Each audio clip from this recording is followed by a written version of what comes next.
Hello everyone, I hope you all are doing well and studying well and I am also fine. So हम लक्ष्मीकांत की series कर रहे थे जिसमें हम सारे लक्ष्मीकांत के सारे चैप्टर्स को चैप्टर वाइज कंप्लीट कर रहे थे. ठीक है. सो हम 20 चैप्टर्स कर चुके हैं ऑलरेडी. ठीक है. तो आपने वो लेक्चर्स नहीं देखे हैं तो मैं उनकी प्लेलिस्ट बना रखी है. आप प्लेलिस्ट सेक्शन में जाके वो सारे लेक्चर सीरीज़ वाइज देखना जिस सीरीज़ में मैंने ये बना रखी है. ठीक है. एंड आप भी अगर कॉम्पिटिटिव एग्ज़ाम्स के लिए प्रिपेयर कर रहे हैं एंड आपको पॉलिटी नहीं समझ आती है, आप बिगनर हो, ठीक है, तो आप इन लेक्चर्स को देख सकते हैं. ठीक है. सो हमने लास्ट लेक्चर में I think council of ministers किया था.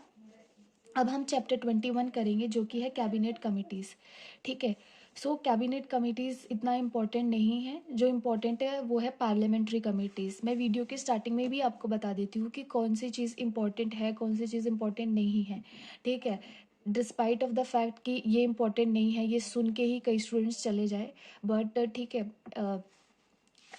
It's my duty. ठीक है. तो मैं आपको रियल पिक्चर बताऊं. ठीक है. ऐसे नहीं है कि सिर्फ व्यूज़ लेने के लिए मैं कह दूं कि बहुत बहुत बहुत इंपॉर्टेंट चैप्टर है, इससे बहुत सारे क्वेश्चंस आने वाले हैं.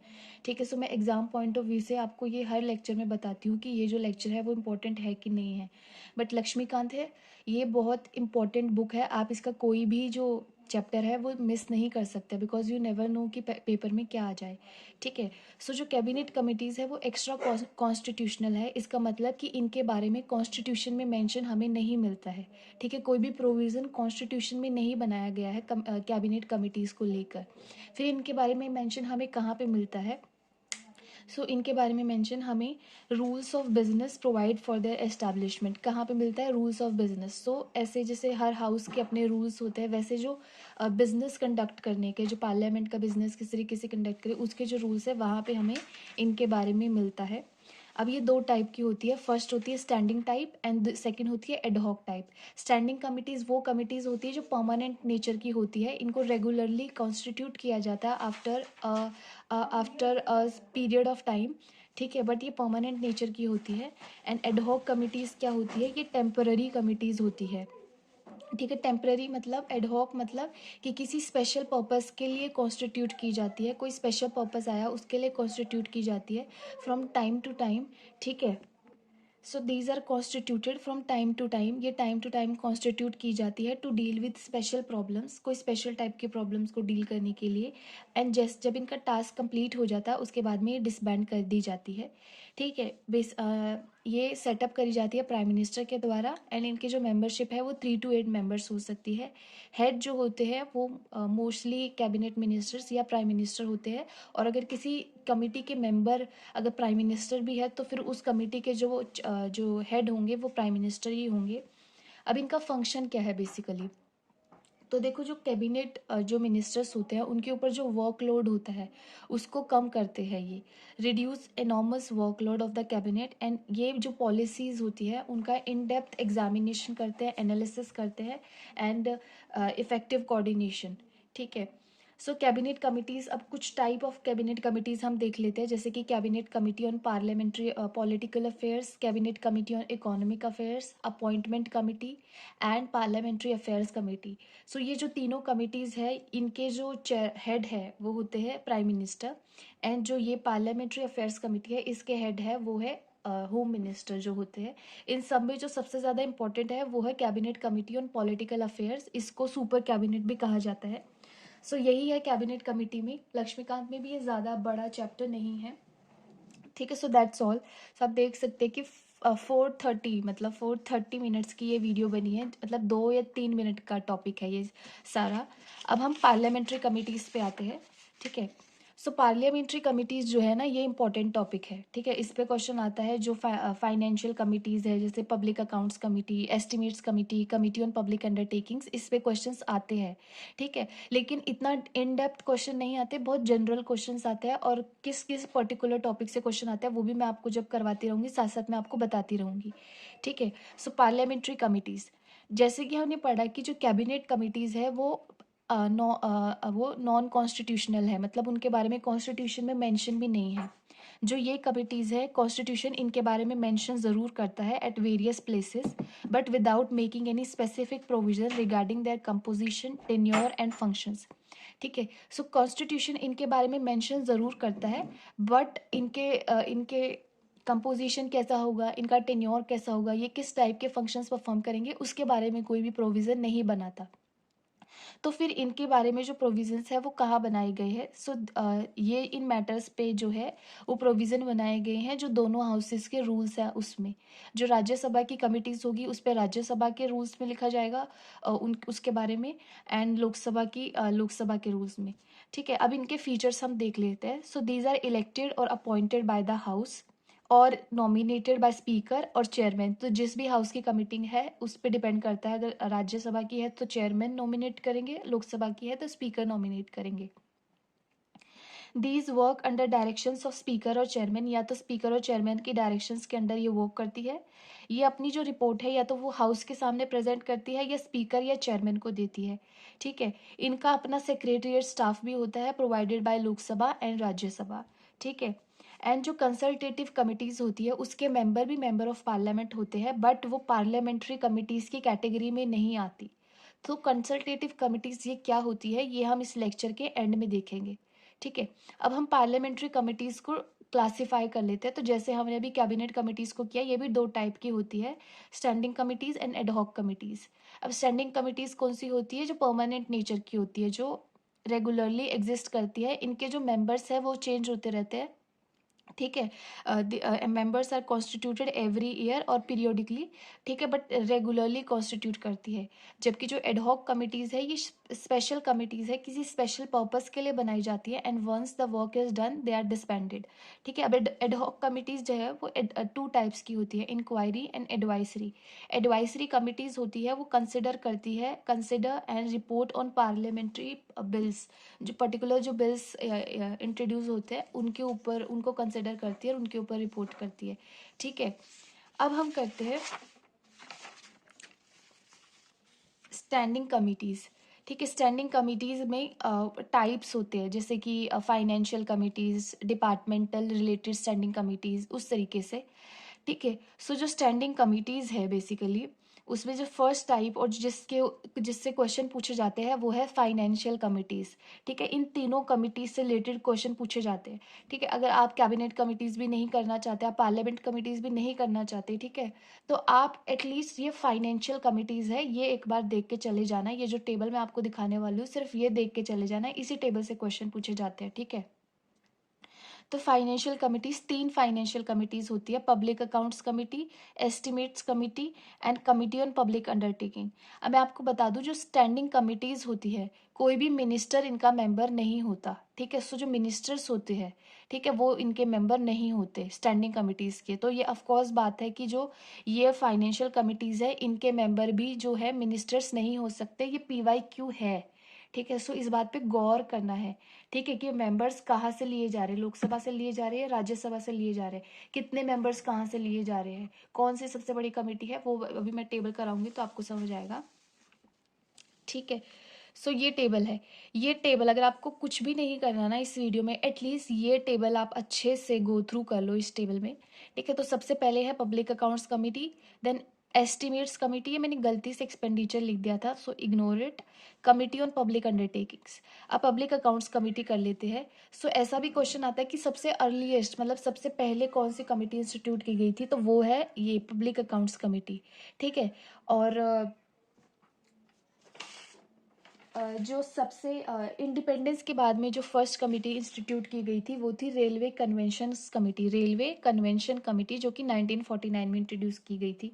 ठीक है, सो पब्लिक अकाउंट्स कमेटी की अगर हम बात करें तो पहली बार ये 1921 में सेटअप करी गई under government of India act of 1990। जो मोंटेगू चैम्सफोर्ड रिफॉर्म्स आए थे उनके अंडर ये फर्स्ट टाइम सेटअप करी गई 1921 में। इसमें इसके 22 मेंबर होते हैं। आपको ये स्ट्रेंथ भी याद रखनी है क्योंकि इन दोनों की 22 है और इसकी 30 है, तो इतना मुश्किल नहीं है याद करना। ठीक है, 15 मेंबर्स लिए जाते हैं लोकसभा से और 7 मेंबर लिए जाते हैं राज्यसभा से। ये जो मेंबर्स है इनका टर्म 1 साल का होता है, मतलब हर साल इलेक्ट किए जाते हैं। इलेक्ट करने का सिस्टम है प्रस्ताव, जो मैंने आपको बताया था, proportional representation, single transferable vote. जो सिस्टम राज्यसभा के इलेक्शंस में यूज किया जाता है वही सिस्टम प्रेसिडेंट के इलेक्शन में यूज किया जाता है, ये PRSTV। ठीक है, वही सिस्टम इसमें यूज़ किया जाता है। और मिनिस्टर जो है वो इस जो कमेटी है उसके मेंबर नहीं हो सकते। अब देखो आपने कौन कौन सी चीज़ें याद रखनी है। एक तो आपको ये चीज़ याद रखनी है कि इसके जो मेंबर है वो कोई भी मिनिस्टर नहीं हो सकता। एक आपको ये चीज़ याद रखनी है कि 1921 में सेटअप की गई। एक आपको ये चीज़ याद रखनी है कि 22 मेंबर है और लोकसभा और राज्यसभा दोनों से मेंबर आ रहे हैं, ठीक है। और इसकी जो रिकमेंडेशंस है वो एडवाइजरी है, बाइंडिंग नहीं है पार्लियामेंट पे। एंड इसके जो चेयरमैन है वो अपॉइंट किए जाते हैं स्पीकर के द्वारा। अब जो एस्टिमेट्स कमेटी है, जो इसका फर्स्ट ट्रेस मिलता है वो 1921 से मिलता है, लेकिन पहली बार मतलब पोस्ट इंडिपेंडेंस जो है ये पहली बार 1950 में कॉन्स्टिट्यूट की गई on the recommendation of John Mathai. ठीक है, इसमें 30 मेंबर्स होते हैं फ्रॉम लोकसभा ओनली।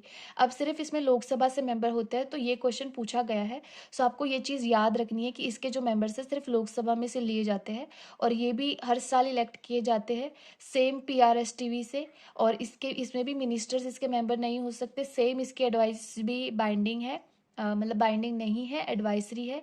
और इसके जो चेयरमैन है वो अपॉइंट किए जाते हैं स्पीकर के द्वारा। एंड मोस्ट प्रोबेबली वो हमेशा रूलिंग पार्टी में से होते हैं, ठीक है, क्योंकि लोकसभा में से किए जा रहे हैं, राज्यसभा में से नहीं किए जा रहे हैं। अब 1964 में कृष्णा मेनन कमेटी की रिकमेंडेशंस पे committee on public undertaking setup की गई। इसमें भी 22 मेंबर्स होते हैं, 15 members from Lok Sabha and 7 members from Rajya Sabha. ठीक है, सेम इसका भी यही है कि ये ईयरली इलेक्ट किए जाते हैं by the system of PRSTV। And same इसके भी मेंबर्स जो है वो मिनिस्टर्स नहीं हो सकते।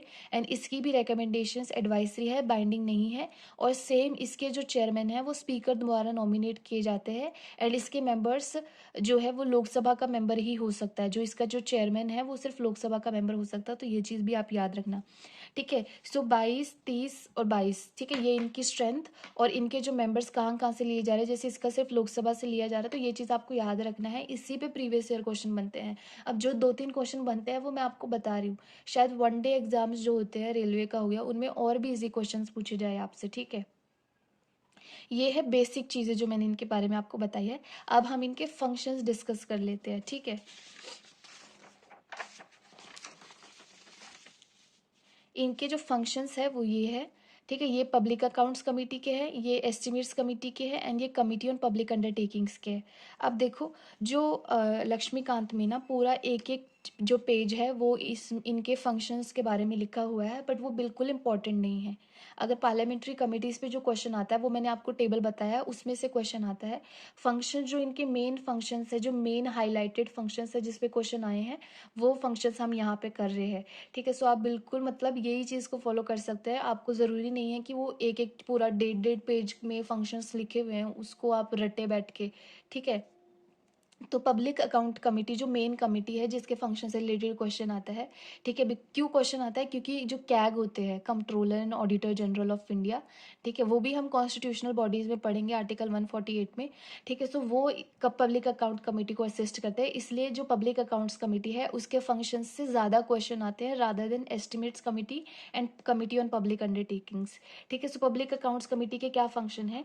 It examine annual audit report of CAG. So CAG की जो एनुअल ऑडिट रिपोर्ट होती है, ठीक है, जो प्रेसिडेंट ले करते हैं बिफोर द पार्लियामेंट, ठीक है, उसको ये ऑडिट करती है, एग्जामिन करती है। सो कैग जो है वो बेसिकली 3 रिपोर्ट जो है वो 3 रिपोर्ट सबमिट करते हैं।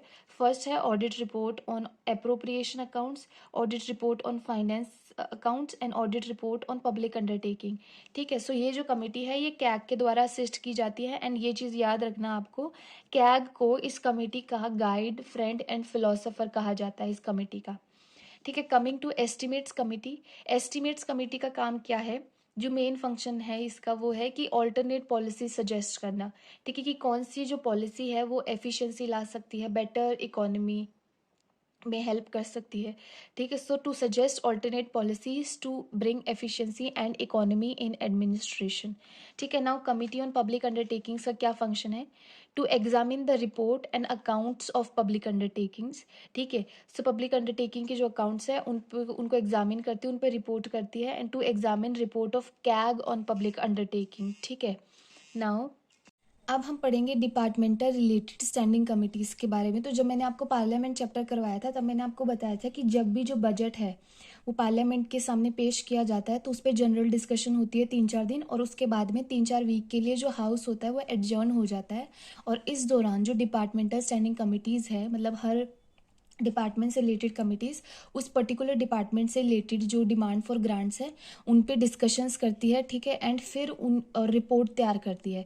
फिर उन रिपोर्ट्स को मद्देनज़र रखते हुए जो पार्लियामेंट है वो वोट करता है पर्टिकुलर डिमांड फॉर ग्रांट्स में। सो वही जो 24 डिपार्टमेंटल स्टैंडिंग कमिटीज़ है वो हम डिस्कस करने वाले हैं, ठीक है। सो दीज आर लाइक ये जो है वो these were set up on the recommendation of rules committee of the Lok Sabha. 1993 में 17 departmental related standing committee setup की गई थी, एंड 2004 में 7 मोर वर सेटअप, ठीक है। इनका जो मेन ऑब्जेक्टिव है वो क्या है? To secure more accountability of the executive and assist the parliament in debating the budget more effectively, ठीक है। सो जो ये है ना, ये जो एग्जीक्यूटिव की जो जवाबदेही है, ठीक है, वो उसको सिक्योर करती है, ठीक है। एंड जो बजट है, क्योंकि जो पार्लियामेंट है उनका जो काम है वो काफ़ी वॉल्यूमिनस है, ठीक है। सो पार्लियामेंट के पास ना ही तो उतना टाइम है और ना ही नेसेसरी एक्सपर्टीज़ है, ठीक है। वी नो कि जो मोस्ट ऑफ द जो मेंबर ऑफ पार्लियामेंट है वो एजुकेटेड भी नहीं होते, ठीक है। सो उनके पास उतनी एक्सपर्टीज़ नहीं है कि वो पर्टिकुलर डिमांड फॉर ग्रांट्स को समझ सके इतना। सो ये जो कमिटीज़ है बेसिकली उन जो पार्लियामेंट का वॉल्यूमिनस वर्क है उसको कम कर सकती है, ठीक है। सो ये इनका जो मेन ऑब्जेक्टिव है। अभी हम इनके जो फंक्शंस है वो डिस्कस करेंगे, बट जो मेन ऑब्जेक्टिव है वो ये है, ठीक है। सो जो ये 24 DRSCs होती हैं, इनमें 31 मेंबर्स होते हैं। जो 21 होते हैं वो लोकसभा के मेंबर्स होते हैं, एंड 10 राज्यसभा में से लिए जाते हैं, ठीक है। And these members are nominated by the speaker, and जो राज्यसभा के मेंबर्स हैं these are nominated by the chairman, ठीक है। और एक जो मिनिस्टर होता है is not eligible to be nominated as a member of any of the standing committees. तो ये जो स्टैंडिंग कमिटीज़ होती है इनका जो मेंबर है वो मिनिस्टर नहीं हो सकते, ठीक है। अब ये जो 24 हमने स्टैंडिंग कमिटीज़, जो डिपार्टमेंटल स्टैंडिंग कमिटीज़ होती है, ये 8 जो होती है वो राज्यसभा के अंडर काम करती है, और जो 16 जो होती है वो अंडर लोकसभा के अंडर काम करती है। अब मोटा मोटा अगर हम इनका फंक्शन देख लें तो ये क्या करती है? To consider demand for grants of concern ministries and departments. ये एग्जामिन करती है bills pertaining to the concern ministry, ठीक है। Consider annual reports of ministries and departments, and इनकी जो रिकमेंडेशंस है of course like other committees, इनकी जो रिकमेंडेशंस है वो एडवाइजरी है, बाइंडिंग नहीं है, ठीक है। Now moving ahead. सो जो लक्ष्मीकांत में कुछ एक कमिटीज़ लिखी हुई थी जिनकी जो इम्पोर्टेंट नहीं है, मतलब कभी भी मैंने क्वेश्चन नहीं देखा, बट बिकॉज मैं ऐसे बोल रही हूँ आपको कि मेरी जो लेक्चर्स है उनको देखने के बाद में आपको लक्ष्मीकांत पढ़ने की ज़रूरत नहीं पड़ेगी। अगर ऑफकोर्स आप यूपीएससी की प्रिपरेशन कर रहे हो तो तब उस केस में ऑफकोर्स आप करो आपको जो करना है। बट अगर आप वनडे एग्जाम्स के एसएससी का या किसी ऐसे एग्जाम का प्रिपेयर कर रहे हो तो of course I can assure you तब आपका काम इन लेक्चर्स में चल जाएगा। सो कुछ एक कमिटीज़ वहाँ पे लिखी गई है जिन पे कभी क्वेश्चन तो नहीं आया, but we never know future में क्वेश्चन आ जाए। सो ये पर्टिकुलर जो कमिटीज़ है मैंने 1 लाइन में इनके जो फंक्शंस है वो तैयार किए हैं, ठीक है। सो आप एक बार इन पर नज़र डालो briefly. So committees on petitions. So मैंने आपको बताया था कि कोई भी बिल जो होता है उसको किसी भी डिस्कशन करने के लिए पिटिशंस डाली जाती है। सो ये एग्जामिन करती है petitions on bills. Committees of privileges, जब हमने मोशंस पढ़े थे तो मैंने आपको प्रिविलेज मोशन पढ़ाया था कि जो मेंबर्स ऑफ पार्लियामेंट है, एमपीज़ है, अगर वो किसी भी प्रिविलेज को मिसयूज़ करते हैं, ठीक है, डिस्टॉर्टेड फैक्ट्स हाउस के सामने प्रेजेंट करके, तो उनके अगेंस्ट है प्रिविलेज मोशन इंट्रोड्यूस किया जा सकता है। सो ये उन्हीं को एग्जामिन करती है, ठीक है। सो इनका जो कमेटी है इसका जो नेचर होता है वो सेमी जुडिशियल होता है। It examine cases of breach of privileges of the house, ठीक है। जो विशेषाधिकार है उसका कोई ब्रीच करता है, ठीक है, तो उसके केसेस को एग्जामिन करती है। एथिक्स कमेटी, जो कोड ऑफ कंडक्ट जो है जो मेंबर ऑफ पार्लियामेंट को फॉलो करना चाहिए वो उस पर ये काम करती है। कमिटी ऑन गवर्नमेंट एश्योरेंसेस, ठीक है। सो हाउस के फ्लोर पे जो गवर्नमेंट है वो आए दिन जो है प्रोमिसेस एंड एश्योरेंसेस करती रहती है, ठीक है। सो ये कमिटीज़ एग्जामिन करती है कि किस हद तक जो गवर्नमेंट है उन्होंने अपने प्रोमिसेस जो है अपने एश्योरेंसेस है वो फुलफिल किए हैं। Report on the extent to which government promises and assurances have been fulfilled, ये चीज़ मैंने नहीं लिखी क्योंकि स्पेस नहीं रह गया था। Now committee on subordinate legislation, ठीक है। सबऑर्डिनेट लेजिस्लेशन का मतलब क्या है कि जो मेन लेजिस्लेटिंग बॉडी है वो कौन है, वो तो पार्लियामेंट है, कि पार्लियामेंट के पास लॉ मेकिंग पावर है। बट पार्लियामेंट ने देखो मोटी मोटी लॉ बना दी, अब उसको ग्राउंड लेवल पे किस कैसे एग्जीक्यूट करना है, उसकी जो लॉज है उसका जो डेलीगेशन है वो पार्लियामेंट चाहे तो एग्जीक्यूटिव गवर्नमेंट को कर सकती है, कि जो भी रूल्स है रेगुलेशंस है वो एग्जीक्यूटिव चाहे तो वो रेगुलेशंस फ्रेम कर सकता है। तो बेसिकली ये क्या हुआ, जो लेजिस्लेटिव पावर है उसका डेलीगेशन हुआ, और ठीक है, लेकिन ये सबऑर्डिनेट लेजिस्लेशन हुआ, ठीक है। तो जो ये जो पावर है इसको एग्जीक्यूटिव जो गवर्नमेंट है वो अच्छे से यूज़ मतलब सही तरीके से as per constitutional provisions use कर रही है नहीं कर रही, प्रॉपरली एक्सरसाइज कर रही है नहीं कर रही, वो एग्जामिन करती है ये committee. So reports whether legislation is exercise by executive properly. Committee on papers laid on the table, ठीक है। टेबल कौन से, किस चीज़ का टेबल, हाउस का टेबल, पार्लियामेंट का टेबल, कि जो भी कुछ भी इंट्रोड्यूस किया जाता है वो कॉन्स्टिट्यूशन के प्रोविजन को फॉलो करता है नहीं करता, ठीक है। Committee on welfare of SC and ST, ये जो national commission for schedule caste and national commission for schedule tribe, उनकी जो रिपोर्ट्स है उनको कंसिडर करते हैं। Committee on empowerment of women, ये जो नेशनल कमीशन फॉर वुमेन है उनकी जो रिपोर्ट है उसको कंसिडर करते हैं, एंड जो यूनियन गवर्नमेंट ने वुमेन की एम्पावरमेंट के लिए जो स्टेप्स लिए हैं उनको भी एग्जामिन करते हैं। अब ये जो कमिटी है, committee on office of profit, ठीक है, इसका जो चीज़ है ना, ये मैंने इसलिए नहीं लिखा है क्योंकि ये मैं आपको एक्सप्लेन करूंगी। जो बिजनेस एडवाइजरी कमेटी का फंक्शन है वो मैंने गलती से इसके आगे लिख दिया। तो ये क्या करता है, बिजनेस एडवाइजरी कमेटी बेसिकली ये टाइम टेबल बनाती है, हाउस का प्रोग्राम्स का टाइम टेबल बनाती है, ठीक है। अब ऑफिस ऑफ प्रॉफिट क्या होता है, देखो ऑफिस ऑफ प्रॉफिट, तो मैंने ऑफिस ऑफ प्रॉफिट की जो डेफिनेशन है ना वो हिंदी में लिख के रखी है ताकि सबको समझ आए, बिकॉज हिंदी हमारी मदर टंग है। सो कुछ चीज़ें हमें इंग्लिश में उतनी अच्छे से समझ नहीं आती जितना हम उसको हिंदी में हमें उसका बेटर आइडिया होगा। सो मैं आपको अभी हिंदी में इसकी जो डेफिनेशन बोलूँगी ऑफिस ऑफ प्रॉफिट की, ठीक है, अलॉन्ग विद जो भी जो ज़्यादा हिंदी वाले वर्ड होंगे वो मैं इंग्लिश में कन्वर्ट करके बोलूँगी। तो ऑफिस ऑफ प्रॉफिट का मतलब क्या है कि जब किसी कॉन्स्टिट्यूशनल पोस्ट पर, मतलब किसी संवैधानिक पद पर बैठा व्यक्ति, कोई भी पर्सन जो कॉन्स्टिट्यूशनल पोजीशन होल्ड करता है, किसी दूसरे गवर्नमेंट पोजीशन पर भी आसीन होता है, मतलब उस कोई और गवर्नमेंट पोजीशन भी होल्ड कर रहा है और उसके द्वारा वहां से भी वेतन और भत्ता लिया जा रहा है, मतलब वहां से भी उसके अर्निंग हो रही है, इनकम आ रही है, तो और या उसके निर्णय से कोई व्यक्ति प्रभावित होता है, ठीक है, मतलब कोई भी पर्सन को उसका जो डिसीजन है वो इन्फ्लुएंस कर रहे हैं, तो ऐसी पोस्ट को ऑफिस ऑफ प्रॉफिट बोला जाता है।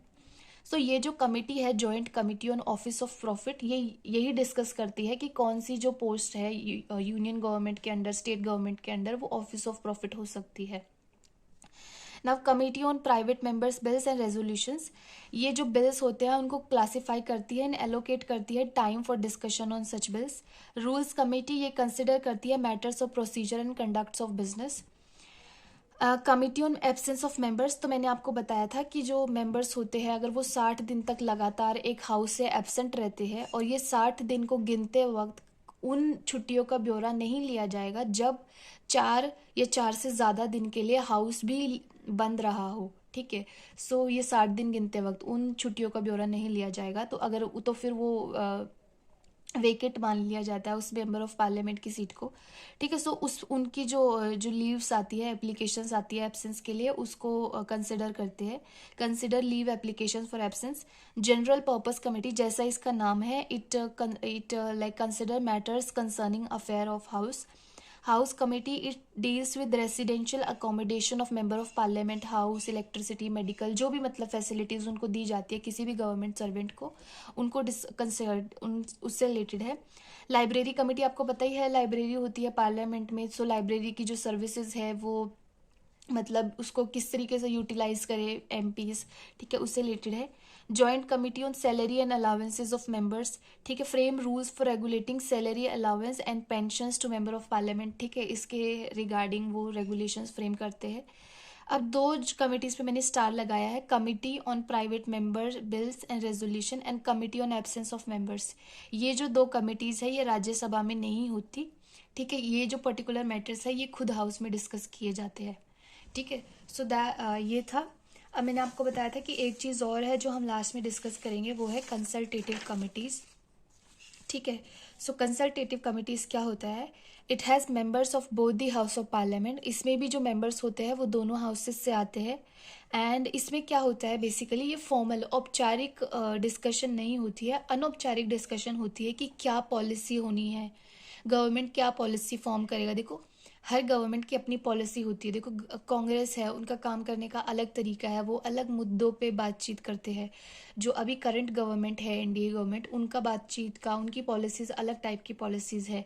ठीक है। बट ये जो अनौपचारिक डिस्कशंस होती है कि हमने ये काम ऐसे करना है, ये काम ऐसे करना है, उनके लिए कमिटीज़ होती है। ठीक है। So forum for informal discussions between ministers and member of parliament on policies and program of the government, constituted by ministry of parliamentary affairs and frame guidelines. Membership इनकी वॉलंटरी होती है, कोई भी इनका मेंबर बन सकता है। 10 to 30 मेंबर्स हो सकते हैं, ये मिनिमम है, ये मैक्सिमम है। अब सेपरेट इनफॉर्मल कंसल्टेटिव कमिटीज़ पर हमें पता है कि इंडिया में इंडिया को रेलवे जोन्स में डिवाइड किया गया है। सो हर रेलवे जोन की भी अपनी इनफॉर्मल कंसल्टेटिव कमिटीज़ होती है। ठीक है। मैंने आपको हर चीज़ करवा दी। ठीक है। जो इम्पोर्टेंट भी है, अनइम्पोर्टेंट भी है, वो भी मैंने आपको ये हर चीज़ करवा दी कमिटी से रिलेटेड। ठीक है। सो अब आपको मतलब बिल्कुल भी ये चैप्टर से बिल्कुल डरने की ज़रूरत नहीं है। कैबिनेट कमिटीज से तो मैंने कोई क्वेश्चन नहीं देखा, बट 2-3 मिनट का चैप्टर है ये। ठीक है। Cabinet committees and parliamentary committees, parliamentary committees में आपको फाइनेंशियल कमिटीज़ पे ज़्यादा ध्यान रखना है। एंड हाँ बिल्कुल, मतलब ये जो चैप्टर्स मैं आपको बताती हूँ कि कौन सा चैप्टर इतना इम्पोर्टेंट नहीं है, सो इन चैप्टर्स के लिए आप बिल्कुल भी लक्ष्मीकांत पढ़ने की गलती मत करना, बिकॉज लक्ष्मीकांत को पढ़ने में बहुत टाइम लग जाता है। ठीक है। आप 2-3 महीने जब पढ़ोगे, और वो भी मतलब जब आप बहुत सिंसियर स्टूडेंट हो, डेली पढ़ रहे हो, डेली नोट्स बना रहे हो, तब जाके आपका 3-4 मंथ में कंप्लीट होगा, अगर पहली बार कर रहे हो। एंड हर बार आपको बहुत टाइम लगने वाला है।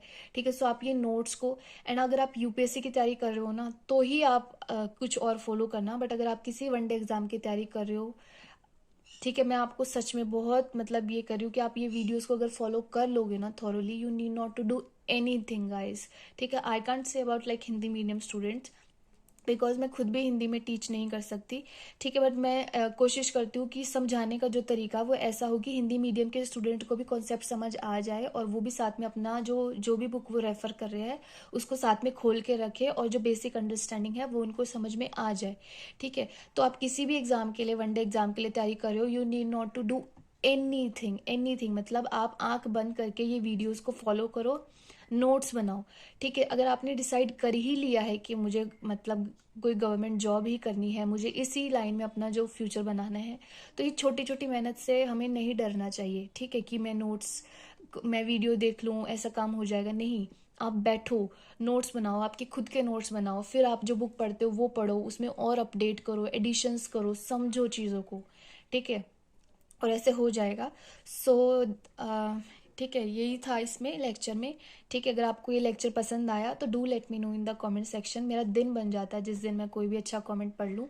ठीक है। एंड अगर आपको ये लेक्चर्स पसंद आते हैं तो अपने फ्रेंड्स के साथ में शेयर करो। ठीक है। And yes, thank you so much for watching.